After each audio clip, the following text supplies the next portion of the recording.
When she walked through the door, I was already sitting in the armchair, spinning my wedding ring around my finger. The sound of her keys jingling broke the silence that had hung heavy over the house all weekend. I didn't know exactly how I was going to say it, but I knew one thing for sure.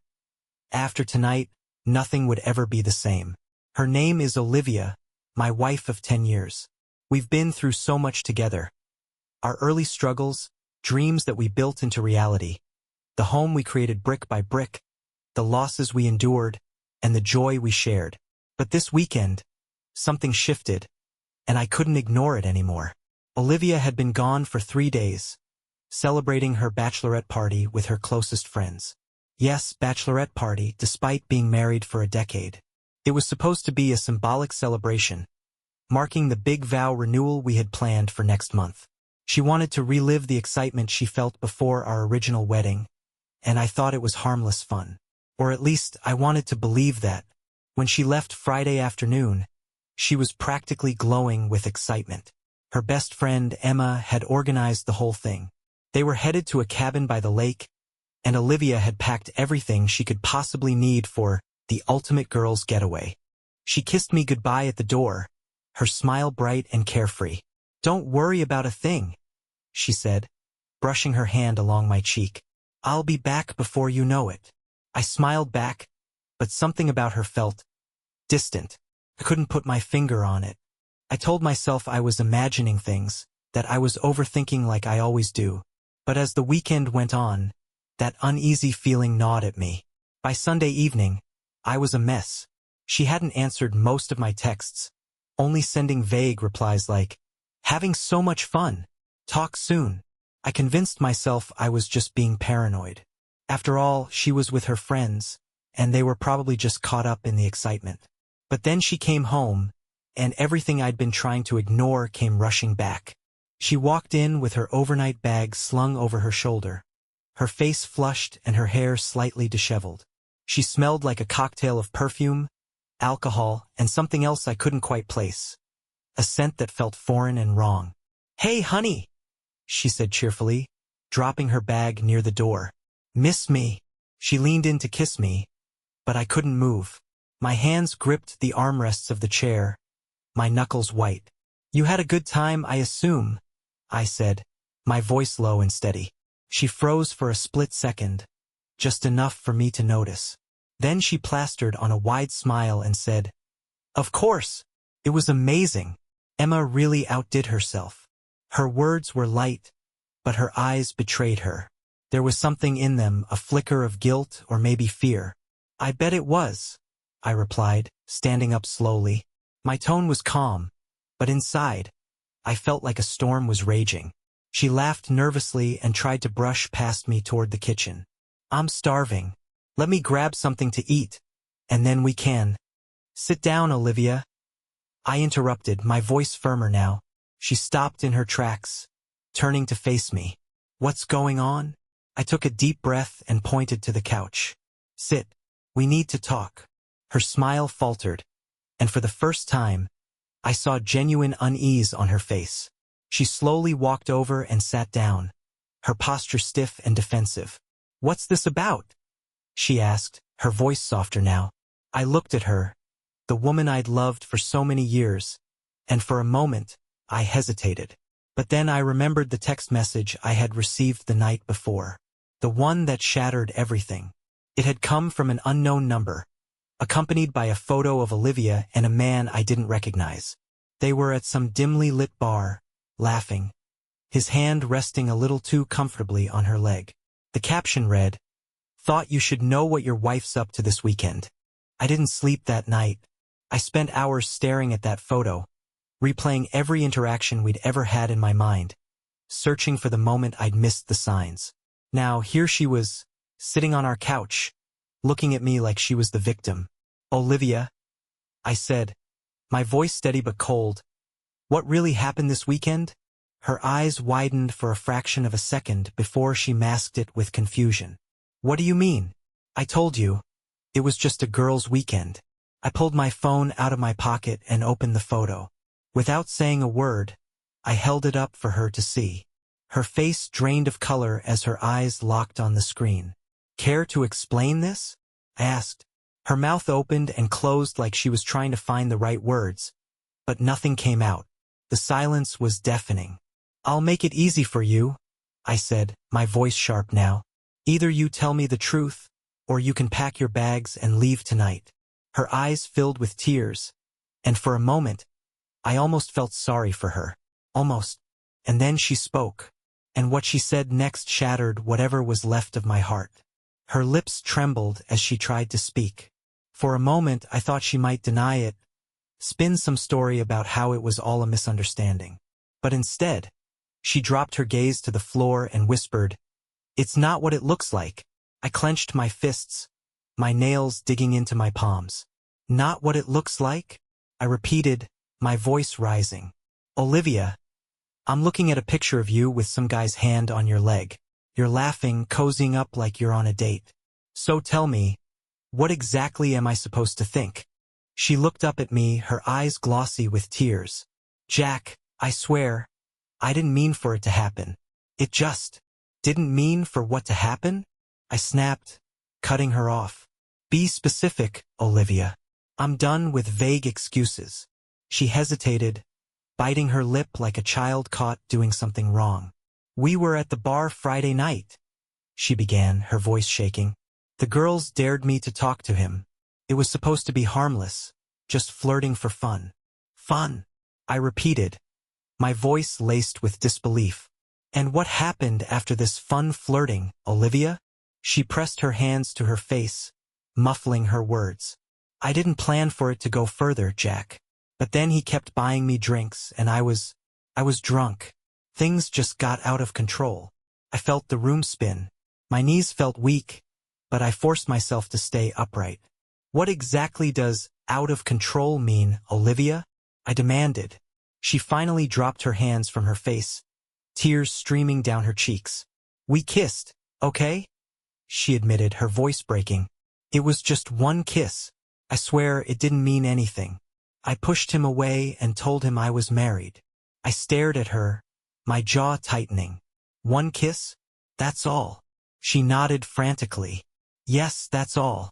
I swear, Jack, I didn't sleep with him. I would never, but I wasn't buying it. Not anymore. You expect me to believe that? After seeing this picture, after you ignored my texts all weekend. I didn't ignore you, she cried. I was just caught up with the girls. I didn't want you to worry. Oh, I'm not worried, Olivia, I said bitterly. I'm disgusted. And let me guess, the girls dared you to keep it a secret too, right? Her face crumpled, and she shook her head. No, Jack, please, you have to believe me. It was a mistake, and I regret it so much. I love you. Love me? I spat. Is that what you call this? Betrayal? Lies? Sneaking around behind my back? That's not love, Olivia. That's selfishness. I paced the room, running my hands through my hair as I tried to process everything. She sat frozen on the couch, sobbing into her hands, but I felt no sympathy. Not this time. Tell me the truth, I said finally, turning to face her. The whole truth. Because if I find out later that there's more to this, you won't get another chance to explain. Her shoulders shook as she took a deep, ragged breath. There's nothing else, Jack, she whispered. I promise. But her words felt hollow, like an empty shell of the woman I thought I knew. I stared at her for what felt like an eternity before speaking again. You've got 1 hour, I said coldly. She blinked at me, confused. 1 hour for what? To pack your things and get out, I said, my voice void of emotion. Her eyes widened in shock. Jack, please don't do this. We can fix this. We can go to counseling, talk it out. No, I said firmly. You made your choice, Olivia, and now I'm making mine. You don't get to betray me and then cry your way out of the consequences. She stared at me, her tears now flowing freely. Where am I supposed to go? She whispered. Not my problem, I said, crossing my arms. Call one of your friends. Maybe the ones who thought it was so funny to dare you in the first place. For a moment, I thought she might fight me on it, but instead, she nodded weakly and stood up. She walked toward the bedroom, Her shoulders slumped, and I could hear her soft sobs as she started packing. I sat back down in the armchair, staring at the wedding photo on the mantel. The irony of it all felt like a punch to the gut. The woman in that photo wasn't the same person who had just admitted to betraying me. An hour later, she walked out with a suitcase in hand. She paused at the door, looking back at me with red, swollen eyes. "Jack, I'm sorry," she said one last time. But I didn't reply. I just stared at her, my expression cold and unyielding. She walked out, and as the door closed behind her, I felt a strange mix of pain and relief. Pain for what I'd lost, and relief that I wouldn't have to live with the lies anymore. But as I sat there in the silence, one question lingered in my mind. Was this really the whole truth? Or was there more to the story that she hadn't told me yet? And if there was, how far was I willing to go to find out? The house was silent after Olivia left. The kind of silence that wraps around you like a heavy blanket, suffocating and cold. I sat there for hours, staring at the door she had walked through, replaying everything she had said. Her excuses, her tears. They all felt rehearsed, calculated. Something about it didn't sit right with me. As much as I wanted to believe that this nightmare was over, I couldn't shake the feeling that she hadn't told me the whole truth. My gut told me there was more to the story, something she was too afraid, or too guilty, to admit. I picked up my phone, staring at the photo of her and the stranger. Who was this guy? How did he fit into her girls' weekend? And why did someone send me this picture in the first place? The message had come from an unknown number, with no explanation other than the photo itself. I decided to start there. Whoever sent that message knew something I didn't, and I needed answers. I typed out a reply. "Who is this? How did you get this picture?" I stared at the screen, waiting for a response, but nothing came. Minutes turned into hours, and my frustration grew with every passing second. I couldn't just sit there, so I started digging. I went through Olivia's social media accounts, looking for any sign of this guy. Her Instagram was filled with photos from the weekend. Group shots of her and her friends by the lake, smiling and carefree. But there was no sign of him. Her phone. I realized it was my only chance to find out more. When she left, she had been in such a rush that she forgot her personal phone on the kitchen counter. I hesitated for a moment, staring at the device. We'd always had a rule about respecting each other's privacy. But after what she'd done, that rule no longer applied. I unlocked her phone and started scrolling through her messages. Most of them were innocent chats with her friends about the weekend, funny memes, pictures of cocktails. But then I found a thread that made my blood run cold. It was with someone named M. Friday night was amazing. Can't stop thinking about you. Olivia. Stop, you're going to get me in trouble. You didn't seem too worried about that when you kissed me. Olivia. I was drunk. It was a mistake. Let's just forget about it. You didn't seem to think it was a mistake at the time. My hands shook as I scrolled further. The messages were sporadic, but they painted a picture of something far worse than what Olivia had admitted. There were references to meeting up again, mentions of moments they had shared that she clearly hadn't told me about.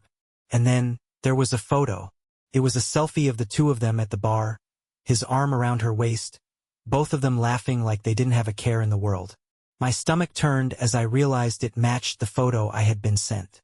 Whoever this M was, he wasn't just a random guy at the bar. He was someone she had spent significant time with, someone she had let cross boundaries that should never have been crossed. I wanted to throw the phone across the room, but I forced myself to keep going. I needed every piece of evidence I could find. There were no more messages from M after the weekend, but I noticed something else. A call log with his number. She had called him on her way back home. Felt like a dagger to the heart. Not only had she lied to me, but she had also reached out to him even after coming back to me, pretending like nothing had happened.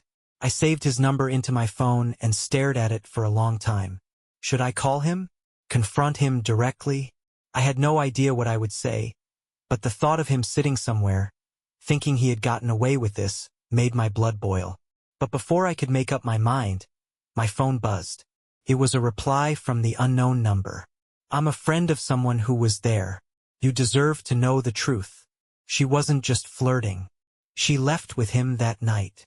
The words hit me like a freight train. Left with him? Where did they go? What did they do? I immediately texted back, "Who are you? How do you know this?" The response came almost instantly. "It doesn't matter who I am. Just know that she's been lying to you. Ask her where she went after the bar Friday night." My heart pounded as I processed the message. The pieces were starting to fall into place, but I still didn't have the full picture. I knew one thing, though. I wasn't going to let her get away with this. I decided to call M. My fingers hovered over the dial button, my mind racing with all the things I wanted to say. But before I could press it, my phone buzzed again. It was Olivia. She had left me a voicemail. "Jack, please, I need to talk to you. I know I messed up, but there's so much I didn't tell you. Please, just give me a chance to explain." Her voice cracked, and for a brief moment, I felt a pang of guilt. But then I remembered the messages, the photo, and the lies. I deleted the voicemail without listening to the rest. If she wanted to explain, she would have to do it face to face. And this time, I wouldn't let her twist the truth. The next morning, I woke up with a determination I hadn't felt in years. I wasn't going to let Olivia weasel her way out of this with more half-truths and crocodile tears. I needed answers, real ones, and this time I wasn't going to back down until I got them. She showed up around noon, still looking disheveled from the night before. Her eyes were red, her hair a mess, and she clutched a tissue in her hand like it was a lifeline. I didn't invite her in. Instead, I stood in the doorway, blocking her path. "We need to talk," she said softly, her voice trembling. "No," I replied coldly. "You need to talk. And you're going to tell me everything this time, Olivia. No more lies." She nodded, her lower lip quivering. "Can I at least come inside?" I stepped aside reluctantly, watching as she walked into the living room. She sat down on the couch, the same one where she'd sobbed the night before, and buried her face in her hands. "I know I messed up," she began. "I know I hurt you, Jack. But you have to understand." "Stop," I interrupted. "Don't tell me what I have to understand. Start talking. And don't leave anything out this time, or I swear, Olivia, we're done." Her shoulders sagged, and she took a deep breath. "Okay," she whispered. "I'll tell you everything." For the next 20 minutes, she unraveled a story that felt like a punch to the gut with every word. She admitted that the man in the photo, Mark, wasn't just some random guy at the bar. He was a friend of one of her bridesmaids, a guy Emma had invited along for the weekend. According to Olivia, the girls thought it would be fun to have a male perspective at their bachelorette celebration. "Fun," I muttered bitterly. "Sure sounds like it." She ignored my comment and continued. She claimed that the flirting had started off as a joke, a harmless dare. But then, as the night went on and the drinks kept flowing, things escalated. "I didn't mean for it to happen," she said, her voice cracking. "But he was charming and I was drunk and you kissed him," I finished for her. She nodded, tears streaming down her face. "Yes, I kissed him. But that's all it was, Jack. I swear to you it didn't go any further." I stared at her, my jaw clenched so tightly it hurt. "You expect me to believe that? After everything I've seen and heard? After the messages with him? The call you made to him on your way home?" Her eyes widened in shock. "You went through my phone?"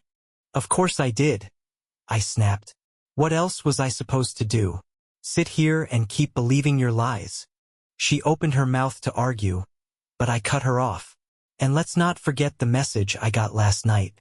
The one that said you left with him on Friday." Her face turned pale, and for a moment, she looked like she might pass out.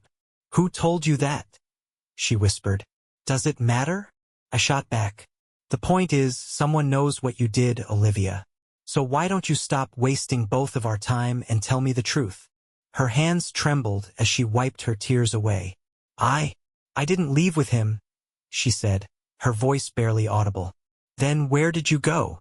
She hesitated, and I could see the wheels turning in her head as she tried to come up with an answer. I went back to the cabin. Alone. Liar, I said flatly. Her head snapped up, her eyes wide with shock. I'm not lying. Yes, you are, I said, my voice icy. You're lying because you're scared of what I already know. But here's the thing, Olivia. I know enough to end this marriage right now. So if you want even the slightest chance of saving this, you better start being honest. The room was so quiet I could hear her shaky breaths. She looked down at her hands, her fingers twisting the tissue into knots. Fine, she said finally, her voice barely more than a whisper. I left with him. I felt my chest tighten, the confirmation hitting me like a freight train. Where did you go? I asked, my tone dangerously calm. To his hotel, she admitted, her voice breaking. But nothing happened, Jack. I swear we just talked. I was drunk and upset, and he offered to give me a ride. That's all it was. I couldn't help but laugh, though there was nothing funny about the situation. You expect me to believe that? After sneaking off to his hotel, after everything else you've lied about? Come on, Olivia. Give me a little credit. She started sobbing again, but I wasn't moved. Not anymore. You know what the worst part is? I said, my voice rising. It's not even the betrayal itself. It's the fact that you keep lying to my face, even when you've been caught. You don't respect me enough to just tell me the truth. She looked up at me, her face streaked with tears. I'm sorry, she whispered. I know I've hurt you, but I don't want to lose you, Jack. Please, give me another chance. I shook my head, my heart hardening with every word she spoke. You didn't just hurt me, Olivia. You destroyed everything we built together. And you know what? I think you knew exactly what you were doing the whole time. She tried to reach for my hand, but I stepped back. We're done here, I said firmly. You can go now. Jack, please. No, I interrupted. Get out. I don't want to see you again. She stood there for a moment, her face crumpling as she realized I wasn't going to budge. Then, without another word, she grabbed her bag and walked out the door. As soon as she was gone, I felt a strange sense of relief. For the first time in days, the house was quiet, and I could finally think clearly. But deep down, I knew this wasn't over. Not yet. There were still too many unanswered questions, and I wasn't going to rest until I had every single answer. After Olivia left, I sat in silence, staring at the door she'd walked out of for what felt like hours. My mind was a hurricane of emotions. Anger, betrayal, sadness. But beneath it all, there was one emotion that stood out the most: determination. She thought it was over. She thought her tears, her half-truths, and her flimsy excuses were enough to make me stop asking questions. But she underestimated me. If there was more to the story, and I was sure there was, I was going to find out. The first thing I did was call the unknown number that had sent me the message and photo. It rang twice before going to voicemail. Frustrated but not deterred, I sent another text. You said I deserve to know the truth. I need more than that. What else do you know? While I waited for a reply, I decided to take a closer look at Olivia's call log. The number she had called after leaving the cabin was saved in my phone now as M. But it wasn't enough just to have his number. I needed to know who he was. I ran his number through an online reverse lookup tool, and it didn't take long to get a name: Mark T. Reynolds. I stared at the name, trying to place it, but it didn't ring any bells. He wasn't someone I'd ever heard Olivia mention before. I searched his name online and found a social media profile that matched the little I knew about him. His profile picture was the same guy from the photo, a tall, athletic-looking guy with dark hair and a cocky grin. The kind of guy who thought he could get away with anything. I scrolled through his profile, my anger growing with every post. He didn't try to hide who he was. There were photos of him partying, captions filled with innuendo, and plenty of comments from women who seemed all too eager to get his attention. And then I found something that stopped me cold. Post from the weekend. It was a group photo taken outside the lake cabin Olivia had gone to. In the background, I could see the familiar outline of the cabin itself, and there was Mark standing front and center with his arms slung around someone. My stomach dropped when I realized it was Olivia. The caption read, "Another wild weekend with the crew. Some memories can't be forgotten." I stared at the photo, my hands trembling. She'd lied to me. Again. This wasn't just a random bar encounter that spiraled out of control. He had been part of the trip from the beginning. I saved the photo and closed his profile, my mind racing. Olivia had gone to that cabin with her friends, knowing full well that Mark would be there. That wasn't an accident or a drunken mistake. That was deliberate. Just then, my phone buzzed. It was a reply from the unknown number. I can't say much, but I was there. She didn't just leave with him on Friday. She spent most of the weekend with him. If you want proof, ask her about the private room at the Lantern. I stared at the message, my chest tightening. The Lantern was a bar downtown, one I knew Olivia had gone to before. But what was this about a private room? And how did this person know so much? I quickly replied, "Who are you? Why are you telling me this?" The response came almost immediately. "Let's just say I know what it feels like to be betrayed. You deserve better than this." I wanted more answers, but it was clear this person wasn't going to give me their identity. Still, they had given me something even more valuable. Another lead. I grabbed my keys and headed out the door. The Lantern was a small, dimly lit bar tucked away in a quiet part of town. It wasn't the kind of place you'd notice unless you were looking for it, and I hadn't been there in years. But as soon as I walked in, I felt a chill. This was where Olivia had been. The bartender, a tall guy with a scruffy beard, greeted me with a nod. "What can I get you?" "I'm not here to drink," I said, pulling up the photo of Olivia and Mark at the bar. "Do you recognize these two?" He glanced at the photo, his expression unreadable. "Yeah, they were here Friday night."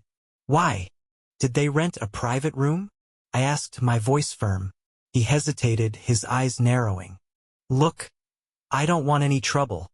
Just tell me the truth," I interrupted. "It's important." He sighed and nodded. "Yeah, they did. Room 3. They were in there for a while. I don't know what they were doing, and honestly, I don't want to know." My stomach churned as I processed his words. She hadn't mentioned anything about a private room. Why would she? It didn't fit her story about a harmless kiss, and nothing else happening. I thanked the bartender and left, my mind racing. This was bigger than I had realized. The lies were piling up, and I was no closer to the full truth. When I got home, I sat down and started piecing everything together. The texts, the photos, the messages from the unknown number, the bartender's confirmation. It all painted a picture I didn't want to see. Olivia hadn't just made a mistake. She had gone into that weekend knowing exactly what she was doing. And now it was time for me to confront her with everything I had. This time there would be no room for lies. No excuses. She was going to tell me everything, or she was going to lose me forever. By the time Olivia called me again, I was ready.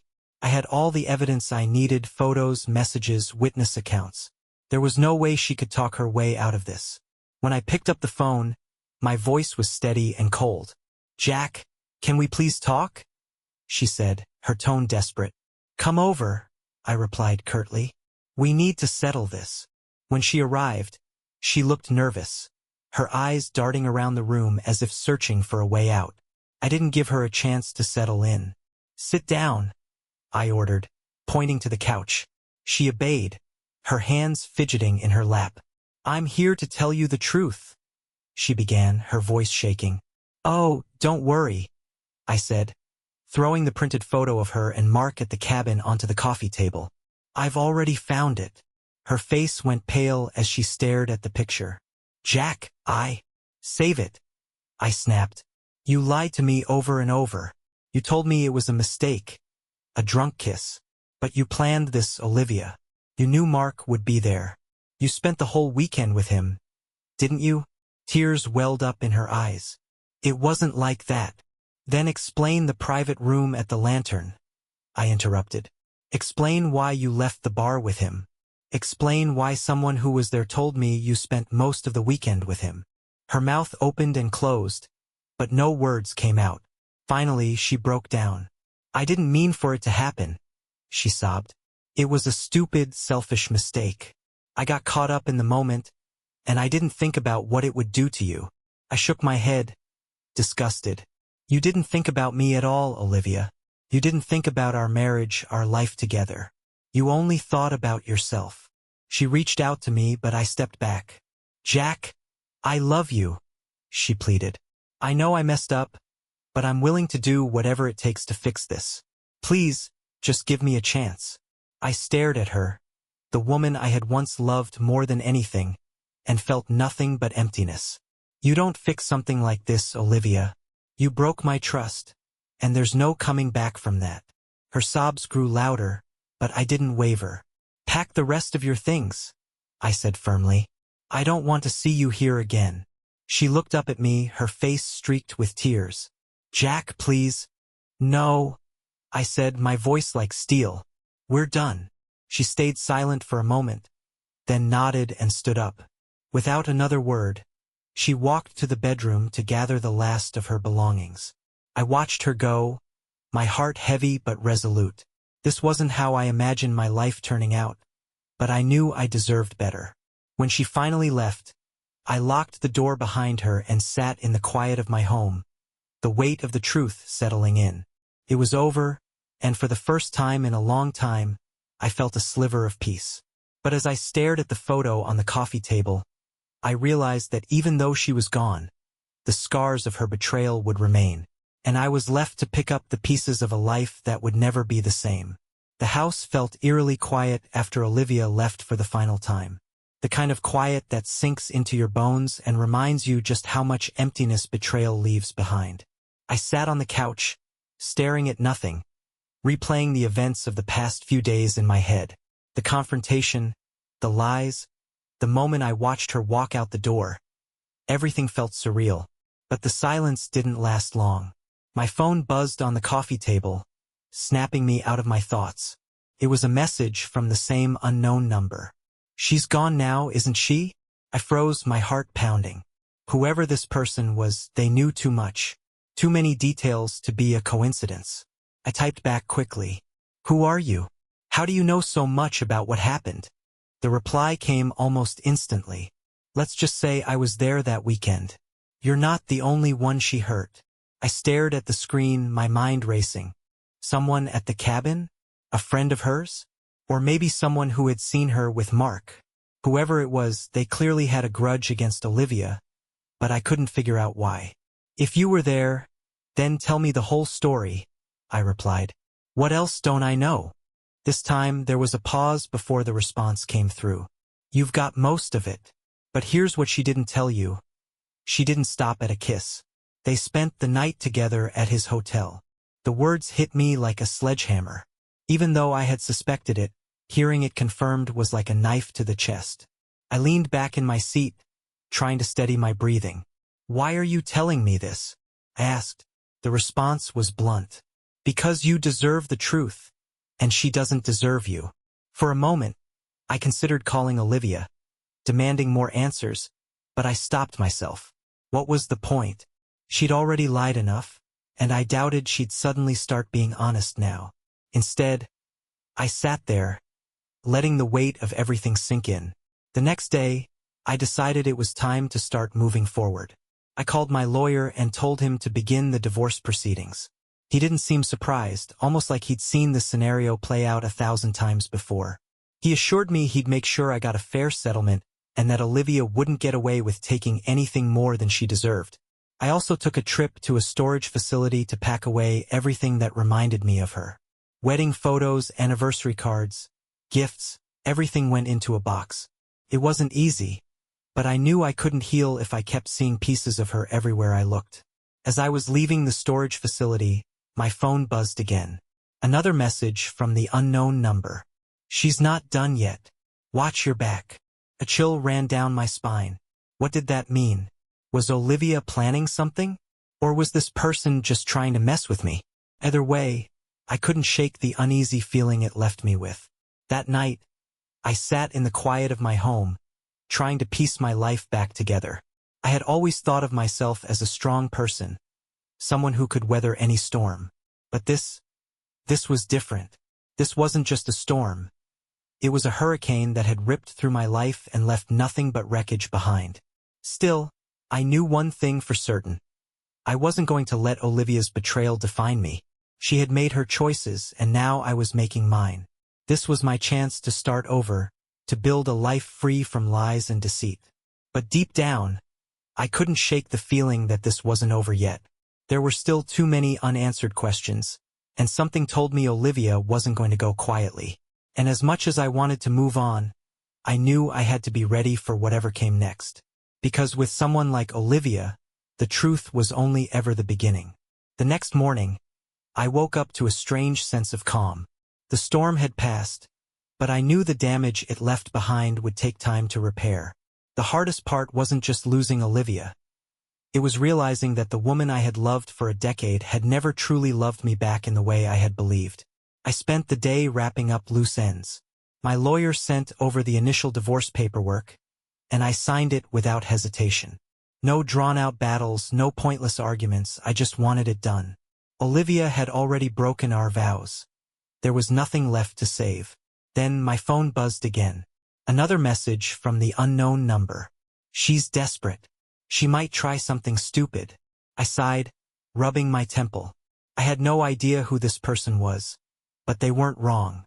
Olivia had never been the type to accept consequences gracefully. And right on cue, my doorbell rang. I opened it to find Olivia standing there, looking exhausted. Her hair was a mess, her makeup smudged, and she clutched a folder in her hands. "I just need 5 minutes," she pleaded. I crossed my arms. "Say what you need to say, then go." She swallowed hard. "I don't want to lose you, Jack. I know I screwed up. I was selfish and stupid, and She hesitated. "I'll do anything to fix this. I'll go to therapy. I'll cut off my friends. I'll spend the rest of my life making it up to you." I let out a bitter laugh. "You don't get it, do you? You're not sorry for what you did. You're just sorry you got caught." Her lip trembled. "That's not true." I shook my head. "You lied over and over. You tried to manipulate me even after I knew the truth. If I hadn't dug deeper, you'd still be pretending it was just a mistake." Tears welled up in her eyes. "I still love you, Jack." I exhaled slowly, feeling the last bit of anger drain from my body. I wasn't even mad anymore. I just felt done. "You don't love me, Olivia. You love the idea of me. You love the security, the comfort, the history. But if you really loved me, you never would have done this." She opened her mouth to protest, but no words came. She knew I was right. I nodded toward her hands. "What's in the folder?" She hesitated, then handed it over. Inside were handwritten letters. Apologies, explanations, desperate pleas for forgiveness. I flipped through them and shook my head. "It's too late." Her breath hitched. "So that's it? You're really done?" I met her eyes, and for the first time I felt absolutely certain. "Yes." A long silence stretched between us. Then finally she nodded. "Okay," she whispered. "I'll sign the papers." And just like that, the fight was gone from her. She turned and walked away, her shoulders slumped, her steps slow. I didn't watch her drive off. I didn't feel relief, or satisfaction, or even sadness. Just finality. I closed the door behind me and took a deep breath. This was the start of something new. Something better.